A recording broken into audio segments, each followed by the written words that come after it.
episode of That's My Dad, and man, I got to tell you, this is one of the most thrilling interviews I've done. I got my elementary school buddy Charlie Parker, and Charlie, welcome to the podcast. First of all, Scott, it's great to be here. I'm excited. So I've just been so excited about getting you in here because we were elementary school buddies. 4th and 5th grade is Seemed like 2 years ago, right? Yeah, it seems like just yesterday. And I've kept up with you all through the years, and you've become such a successful person and such a respected person in the community. You're the principal at Litchfield Middle School now, and we're going to dig into some of that. But I haven't gotten to spend a lot of time with you, but man, just one of my favorite people in the whole world. And so I'm just extremely excited to have you here and to hear your story. You have one of the most fascinating stories of anybody I know. So hang on, guys. This is gonna be a good one. But I want to start, Charlie. Okay. Before we were chatting, and I pulled up some old pictures from us. We were from elementary school. We were on the basketball team and we ran track together. Yeah, that's correct. I appreciate those pictures. I hadn't seen those in it's been a long time. It's been 40 or 50 years. Literally, it's been what? It's 45 years, I guess. Yes, it has. So, Charlie, I really didn't realize your story, but it's a fascinating story, and I need to just be quiet for a minute and let you tell that story about your family and your. Okay.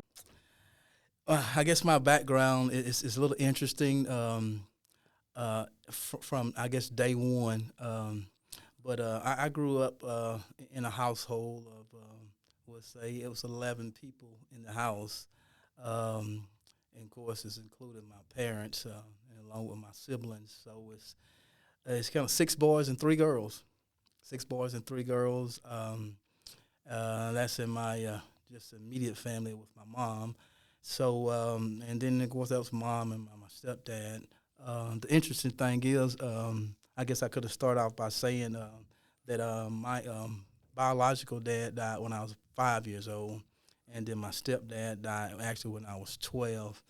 But in that moment, in that period of time, I guess from being born to 12, I kind of had some guidance, but yet in that time it was pretty much growing up being the next to the youngest, it's kind of like hand-me-downs. Mm-hmm. Constantly, all the time, it was hand-me-downs at an early age. But we had 3 bedrooms in that house, and there's 11 of us, 3 bedrooms. It was mom and daddy's room, the girls' room, and that was the boys' room. And so in the boys' room with 6 of us, we had to get in where we fit in. You're looking at bunk beds. Back in the day, it was rollaway beds. They may still have them today, but back then it's the one you fold up in the daytime and let out during the night, and then there was a larger bed. So we had to kind of, bunk together, and me and my youngest brother, James, actually we was the one that was always together. And everywhere he went, I went. Everywhere, he went, I went. So it was just one of those things, but it was a lot. We didn't have a whole lot, but my mom and dad did work. And so to a certain time when my mom was disabled, she wasn't able to work. And so, and especially after my dad died, after my stepdad, after 12 years old, then she was actually on disability. And now you're looking at how we're going to survive. 11. There's still 10 of you there. Right. There's a lot of us there. And so we made ends meet. But I guess in some of the things later I can point out to you a little bit more, I guess, as you kind of this conversation continues, though. But tell me how your biological dad died when you were 5. 5 years old. Yeah, and you had a younger brother? You had one younger sibling. Mm-hmm. Okay, right, so there's one younger and there's 9 older. And actually 8 older in the household. 7 older in the household, and I'm that 8th one, and he's the. There's 9 kids, and your dad died. What were the circumstances of that? So my dad died. My biological dad actually wasn't in the home at the time. All right. Okay. So that's the strange thing about it. He wasn't in the household at the time, and so once he passed, that's when my stepdad. So actually, we was living with just my mom. You were living without a dad, Right? For for the first 5 years few anyway. Yeah, right. Okay. Yeah. And so my stepdad was kind of in the picture, on and off, and then basically he was the one that really kind of just raised me. And he came in when you were 5 or 6, something I like think that. probably a little bit older. A little bit younger than that. Yeah, Okay. a little younger than that. So he came in exactly around probably when I was born, actually. Okay. So he was always kind of in the picture. And you had him until you were 12 years old. What happened to him? Now, this was the interesting thing about that, and I'll never forget it. And I remember the day that actually he died. And this is I love to share this because it was something that really had me down and depressed for a long time. And this story right here, and I share this story all the time. It was me and my younger brother, and about 2 of my friends who in the community. We went down to downtown Attala. We went down that way, and there's a store called the 5 and 10 or 5 and Dime store. I don't know if they still have them today or not, but I haven't seen one. They're the $10 and the $20 now. That's right. That's exactly right. And so we went down there, and one of my friends convinced me, hey, let's get some caps. I said, I don't have any money to get caps. I said, I just come down here because we were just walking around. He said, well, just go ahead and get these. I said, how are you going to get them? He's like, well, this is how you get them.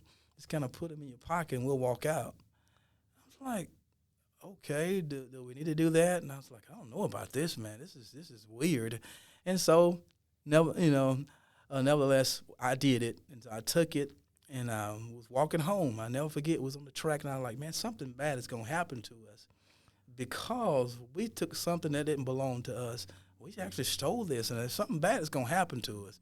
And all the way home, I was saying that, and they was like, oh, man, you're going to be okay. I said, no, something bad is going to happen. And so later on that night, we get our little cap guns, and we put the little caps in it. Because we got the caps. We already had the gun, but we didn't have any caps. So now how do we get caps? So you're talking about the little rolls of paper that you pop. Well, actually, it was like a revolver, and it put those little red caps in. I don't know if you remember. Yeah. And so we just shoot them, and it goes in a circle, and we pull them out and place them in there again. Yeah. And so I can remember this now. We're out on the porch at my house, and all 4 was out there. We was shooting caps, and we just thought that was funny, to shoot caps and making the noise. And so I remember my daddy coming up the steps, and he asked us how we was doing. We was doing fine. He goes in the house, and nothing really, any other conversation that was shared between us. And so I'm still thinking in my head, we did something wrong. It's not right. And so late on that night, we all go. We were still there. I think one of my friends went home, and so we go back to the we call the back room, which is the boys' room. So we were sitting like on a little small sofa in there. So we would sit on it, and I never forget this. And I think my other friend may have went home too. I don't know, but I remember this plain today. I can remember my mom actually coming in and asking one of my older brothers to come in to see if my dad was breathing. And I was like, this is weird. And so we all go in there to see what's going on. And actually, he's on the floor. He had a heart attack on the floor right there. And so I can remember seeing him, and my brother's trying to shake him a little bit, and I could see stuff running out of his mouth. And check his pulse. He didn't have a pulse. He was dead. And so in that moment, I thought about what I did, and I blamed myself for years. Because I never shared it with anybody because I was afraid they was really going to think it was my fault. So I remember just running out the house, going across the street, at my friend's parents' house. I never forget it, and I just broke down on the floor that, my dad's dead, and it was like, what's going on? So they brought me back, and it's just chaos going back to the house, really chaos there. And so the whole time I'm thinking, I know something that they don't know. It's my fault. So that stayed with me for, I want to say, about 30, 35 years. Really? You were 12 years old? Yes. And the whole time I'm thinking, I did this. This is my fault. And the thing about it is, Scott, it was like 3 days before Christmas. And now this was the worst Christmas ever. At 12 years old, I'm thinking it's my fault, and it was no longer a surprise anymore. Christmas just wasn't Christmas anymore. You're taking down trees, preparing for a funeral. And I'm like, oh, man, I can't believe it's my fault. Never shared it with anybody, what I did, until actually I got saved. And then I really had to share it with somebody. And then I felt at that moment I was released from depression. I was released from anything that was really holding me back from being, I guess, the father that I needed to be to my kids. And so it was really beneficial to me to release that. And so that was a really difficult time in that moment, because here it is, I had a father who wasn't, my biological father, but he was always there for me and provided for me, and, and was there as a husband to my mom. But yet now I killed him. So and just imagine me at 12 years old, I'm going back to school after Christmas, and I'm like, this is in my head that I really messed up. Wow, Charlie, this is the first time I'm hearing this story. Yeah, and our mutual friend David Williams had said, you got to hear Charlie's story. And now I know why. Yeah, man, that's incredible. It's crazy, man. And because we didn't have much at the time, and so now I'm having to depend on my brothers and everybody else to kind of, be the helpers. We all had to chip in and be a part. But thanks to my dad for really showing me the way, through those years, though.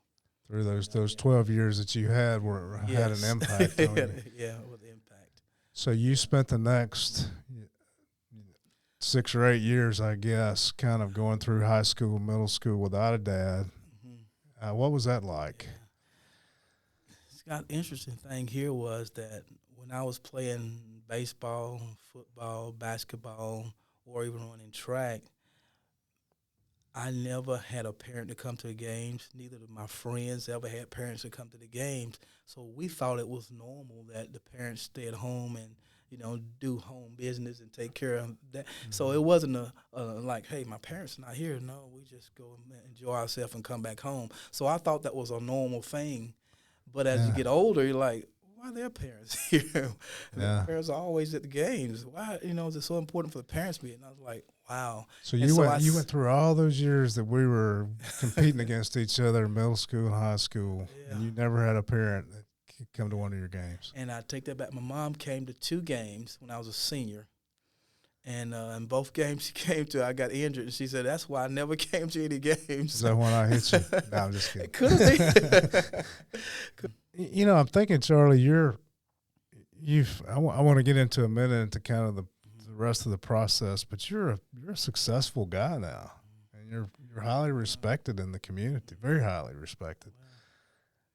Was there a point in your life where you kind of said, I can do better, or what? I mean, what is it? I guess what I'm looking for is, because I've seen so many young guys who are in the situation that you're in, and they just feel beat up and beat down, and they're never going to amount to anything.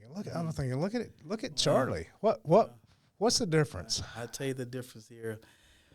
I was, of course, in high school as a senior. My thing is, I guess because of the work ethics of my father, I knew then that, and when I graduated, I need to work. I need to to be a provider. I need to take the pressure off my mom and actually be somebody in the workforce. And so what I did after my senior year, I never forget Coach Young, who was a really good coach. He would say, hey, I got some people looking at you in college. And then I said, well, Coach, I really don't think, college is for me. I said, I just, get a job and work like everybody else in my family. And so I kept getting a call from Coach Saunders from Jacksonville. This is a true story. He kept calling me and said, you're coming? I said, no, Coach. He said, I heard you didn't go anywhere. I said, no, I don't want to play football. He said, well, I really would love to see you come down. I kept sending letters, kept calling home. And he said, I tell you what, Terrell James, he said he's a senior this year. He's doing a good job at Etowah, and so why don't you just come down with him for a visit? Y'all get together and come down. I said, well, it won't hurt. I said, and he's still calling me, and so I said, just to keep him from calling me, I said, I'll just go ahead and go. so I went, and being exposed to Jacksonville, well, at the time wasn't a really great big college, but it's Jacksonville. Yes. And I was like, man, this is unique. So I'm not seeing anything like this ever in my life. You had not seen anything like that. Yes, so it's different. I'm going to a college football game, and wow, this is interesting. Now my eyes are open, and so I was like, this is pretty good here. I said, I kind of like this. So I go back, and he kept calling and kept sending letters. I said, and then this is when I had the conversation with my mom. I said, listen, I hadn't prepared for college. I don't know anything about college. I said, but is there any way that I can, what do you think if I gave it a try? And then we got to talking, and in the end result, she said, you know what? And we both come to an agreement that if you don't like it, we'll just stop. Mm-hmm. But now I'm trying to figure this thing out. How do I enroll in college on my own? How do I get prepared? And so I went through a lot of steps on my own trying to figure it out because I really wanted to go. And so once I get there, first day of college, of course, I'm communicating with Coach Saunders, and this is how we're going to do this thing. This is what's going on. And so I finally figured it out, on my own. Paperwork, tons of paperwork, but I'm figuring it out on my own. It's just a matter of persistence, wasn't it? Right, yeah. And I said, I really want to do this. If I'm going to do it, I want to make sure I do it right. And that's how I actually got to college. And my objective was to play football only. That was it. Nothing else. I don't really care if I keep my grades up enough to play football, I'm good. Graduating from college, that was the last thing on my mind. And I get up that next morning, we have practice, and so I get ready, we go and dress out, we go in there, and I never forget this, man. I'm out there. This is the worst practice I ever had in my life. I'm in tip-top shape. I'm outrunning everybody, but I couldn't even breathe. Man, it was hard for me to do anything, and I just felt like, one of those players that come in who just started, that everybody just loved to hit and just loved to push around because they was like, it just kind of was there. It happens. It happens. I felt like that player. Yeah. I was like, that's the sign. God's telling me I don't need to be out here. And so I went back to my room, and I said, I'm going to call my mom and let her know that apparently, I'm not playing anymore. And so I called my mom and said, listen, I'm coming home. I'm not, playing football anymore. She said, and for my mom to say this is what really got me. She said, well, you're going to stay in school, right?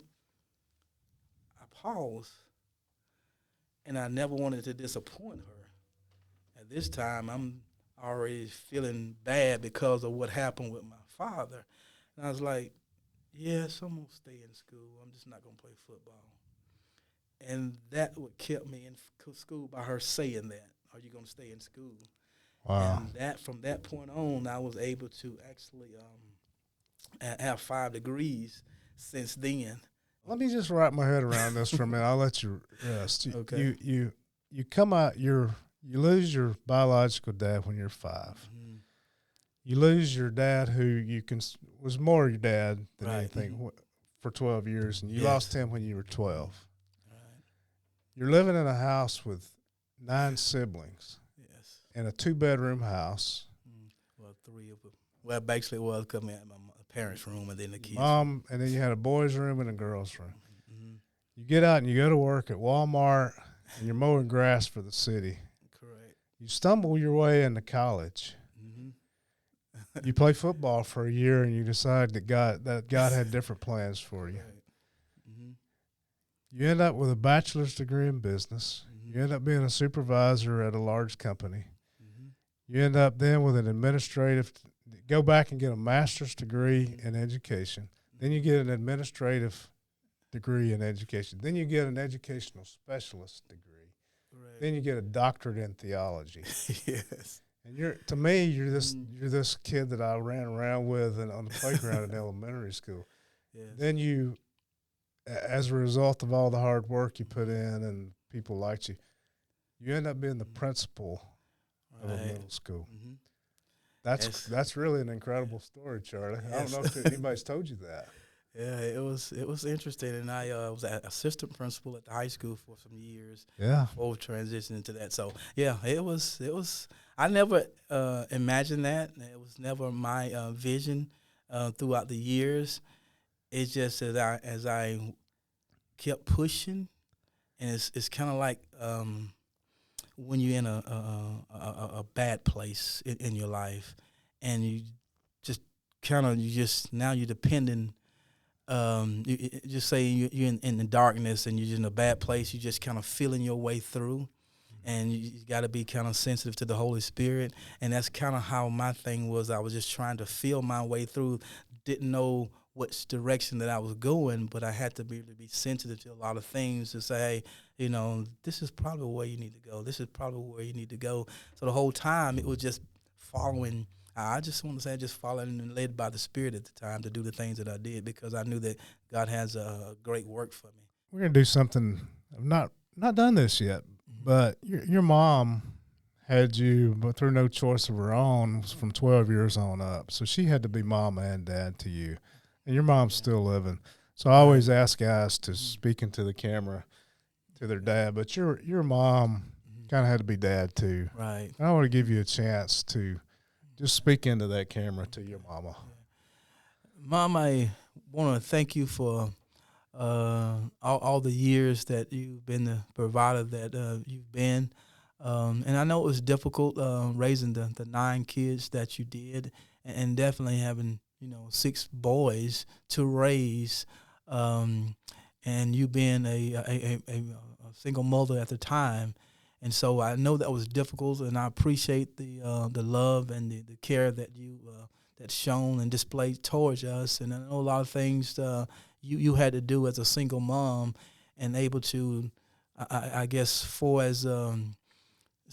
I will say split, for lack of a better word right now, divide your love between all your 9 kids. And I know there's some things that you felt that you probably didn't do as a mother, but you did the best that you knew how. And I'm grateful and thankful for you for the time that you've shown us the way with your unique way of loving us, your unique way of just telling us we need to do something, and that we didn't have a choice. And I appreciate that, all the guidance along the way. You really don't know how effective you were, and you made it and say a whole lot, and shown affection as much as you thought or we thought that we should have from you. But you did what you needed to do to I guess, be a mother and a father for your children. I appreciate you for that, and you're 85 years old at this time, and you're still with a sharp mind. You got that wit about you. May not be in the good health, and you don't, for us mobility wise, you're not getting around like you used to, but you still have that sharp mind, and always willing to put us back in our place and realize that. That you are always the mom. That's something she always tells us, that I'm still your mom. And I do respect it, and I honor that you are still my mother. And I appreciate all the things that you've done, and will be forever grateful. And I really, really love you to the moon and back, and you'll never know how much I do love you. And so I want to thank you once again for all that you've done for us, and that you're doing now while you're still living. I thank you for that. That's awesome. My mom had to be dad too. That happens sometimes. Yes, So yes, and that's awesome, Charlie. Thank you for sharing. I appreciate that. I appreciate that, and it was some difficult moments, and and really she provided for us, and the obstacles that she had to endure and overcome, and still provided for us. Wow. So you're also a father. Mm-hmm. Tell us about your wife and your family. My family, my kids, wouldn't take nothing for them in the world today. They are interesting. They definitely keep me on my toes. The good thing about my kid, my oldest kid, child, she's in Phoenix, Arizona. She has 3 kids of her own. And so they're beautiful kids, and I love my grandkids. And so Simone is in Arizona. Just love my kids, grandkids, love them to death. And then my other child, Keandra, and she actually graduated from UNA, so she's growing on her own too as well. And my son, call him Little C, of course he's named after me. Little Charlie. Yeah, that's right. So he graduated from Jacksonville, actually this past May. Wow. And so they've gone on to do, and I'm proud of them. Didn't pressure them to do it, but I appreciate them for, doing what they're doing.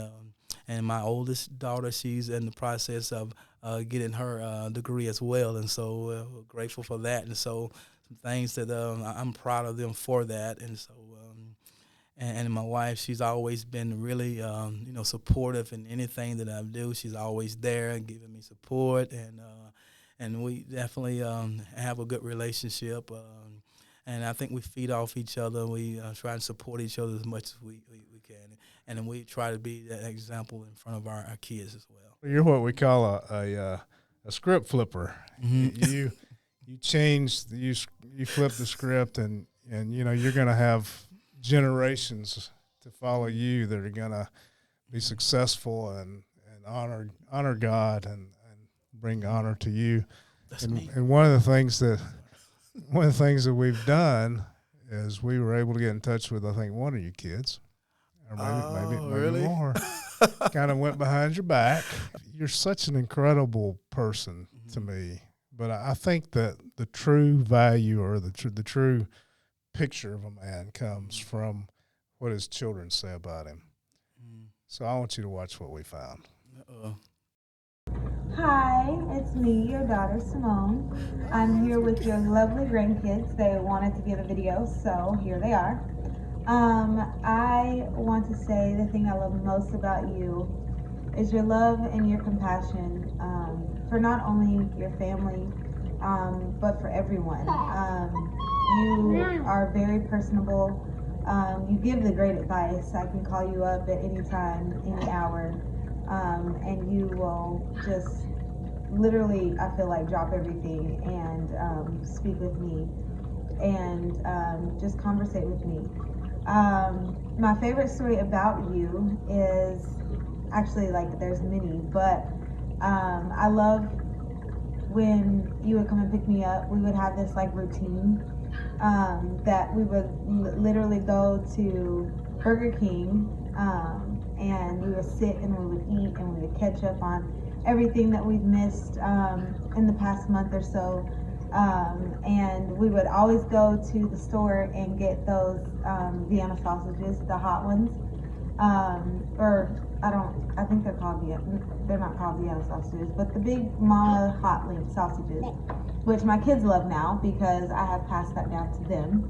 I just want to say thank you so much for being in my life and giving me encouragement and not hesitating to tell me you love me and letting me know how proud you are of me. Thank you for loving my kids and my family.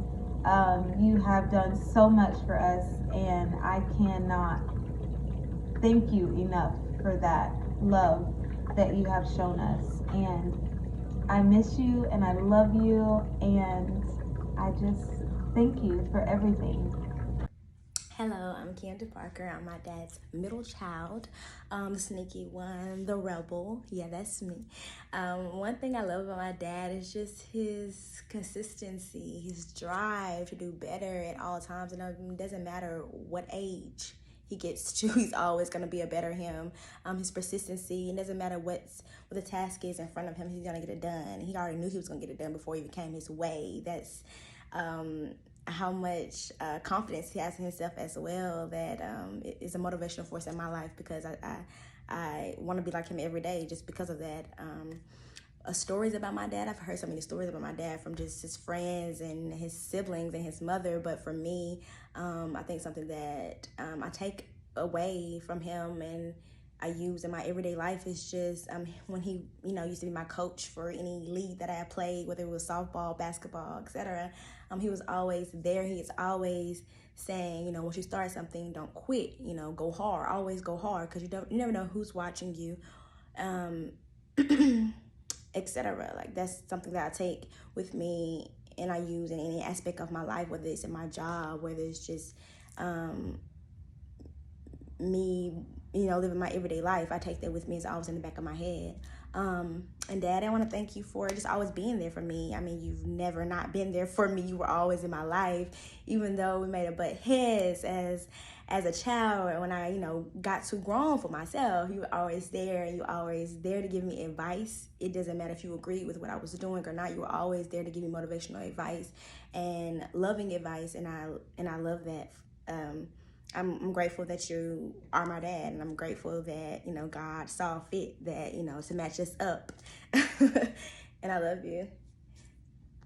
What I like best about my pops is the fact that he's a hard-working man. He makes things happen. He makes the necessary sacrifices that he has to make. My favorite story about my pops is probably all his football stories from when he played back in the day. And Pops, I just want to thank you for all your love and support that you've shown my whole life. Oh, wow. And that's my son. You don't get him to talk much, but he don't talk a whole lot, but he was talking on that. That's one. awesome. You can tell they love you. Well, Oh, wow. and I just want to thank you for setting an example, because I hope every kid that I've ever worked with can watch this and they can know that there's hope. And look at Charlie Parker. You want to see how it's done, look at Charlie Parker. So thank you so much. I appreciate it. I appreciate you having me on and just taking me back down memory lane and seeing those things that we started at some people call it 4th Street School, but Tell Elementary. Wow. That concludes this episode of the That's My Dad podcast, where we're inspiring fathers to be great dads, and we're breaking chains of generational fatherlessness. This has been so much fun to me. We'll see you next week.